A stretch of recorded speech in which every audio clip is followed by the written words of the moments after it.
Well, it's a beautiful sunny day here in South Mississippi, and I think it's about time for an update on the slide-in camper that I'm building. Makes a great place to park the lawnmower. Got my running lights up top. You can see I've closed it in. I've added a window up front. I've got it up on the jacks.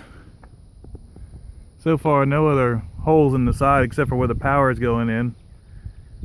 But I'm about to put the refrigerator opening in, windows, such. I've got the locker for the propane in. That's all set up and sealed.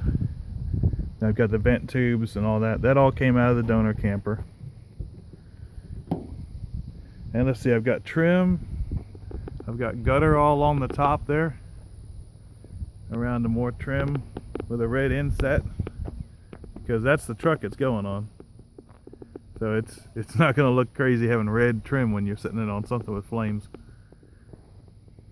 And it's got a lot more inside of it. The walls don't sound like a thunderstorm anymore. I've got the door, more gutter around the back, the overhang. The roof is all sealed. I've gone over the seams with a industrial sealant that's actually had a Winnebago part number, so hopefully that's good stuff. On the inside, I'm at kind of a standstill, but this is where I stopped. I had to have some eye surgery, so I'm down for a bit. I can't do much on it, so I figure I might as well stop and show you what I've got. But last time I showed it was just a frame. Gotta watch out, there's a refrigerator vent in my way. Here's a cabinet laying on the side. It's getting some work done on it. It's gonna get new sides. Gotta be refurbished and repurposed to fit in here. I've got the overhead, the cab over bunk, plywooded. That's all insulated with foam, this rigid foam between the metal and the plywood. And then up in the front here, I've got more rigid foam, some spray foam to fill the gaps because the curb required a little bit of extra work to get it completely filled with foam. And I wanted it solid in case I hit a bird or something like that, which I thought was actually kind of crazy until I almost hit a bird with the pickup truck going to work last week. Plastic comes on up into poplar plywood, which is 5 millimeters thick and very rigid. I plan to clear coat that and probably leave it natural.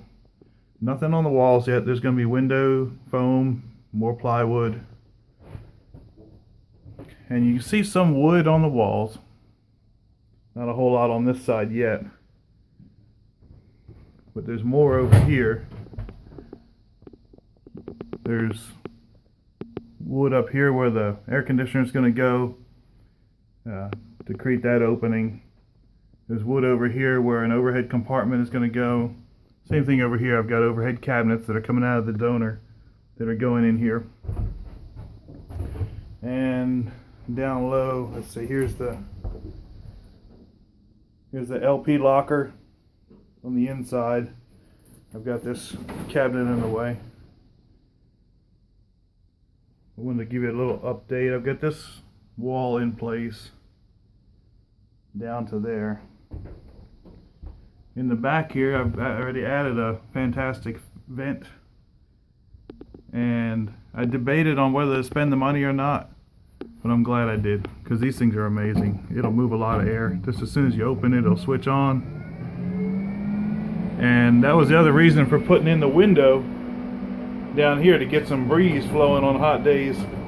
But it's been really nice. The weather's been good, and I've been getting a lot of time in on this, and got a lot of stuff piled up here. If I could just move some things out of the way, I want to show you this. Take all my junk out of the way. What I call the magic wall. This whole back section is going to be bathroom. This will be shower over here. This will be a toilet tucked in this shallow little compartment, and then the whole back will connect together by moving this door. But the problem is, if you walk back here and you grab the door and you go to swing it toward you, you've got nowhere to stand. And I wanted the door to come over and close off this, so this whole back area becomes bathroom. So what I did was I bought track for a pocket door, 4-foot length, and these rollers are 3-wheel rollers, not 4-wheel rollers, and they tuck up into this corner a little bit better, and you'll see why in just a second. I've still got wires in the way. What happens is this whole door moves just like that. And now let me back out of here, and you can see that now this room would be connected to that room once I put in a little wall over here. Here's my shelving units. I've got them taken out of the other camper, ready to go in, and I'll show you how this works if I can from here. This swings over like this and becomes a wall. Actually very simple. It'll have catches to hold it. So that gives me a place where I can sit on the toilet, even though that's very shallow, and have legs out here and a shower over here.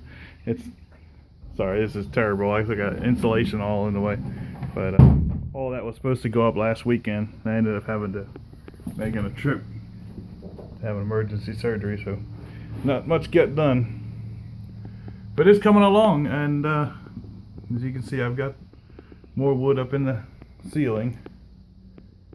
That is for attachment of the overhead cabinets, which will also add some stiffness to the roof. Not that it really needs it, it's really pretty stiff. And more attachment for the plywood that's going overhead. I don't want anything to sag in the future. So that's where we're at right now. I'll do an update probably in a couple of weeks when I get more on the inside, and you'll start looking more like a camper. So stay tuned.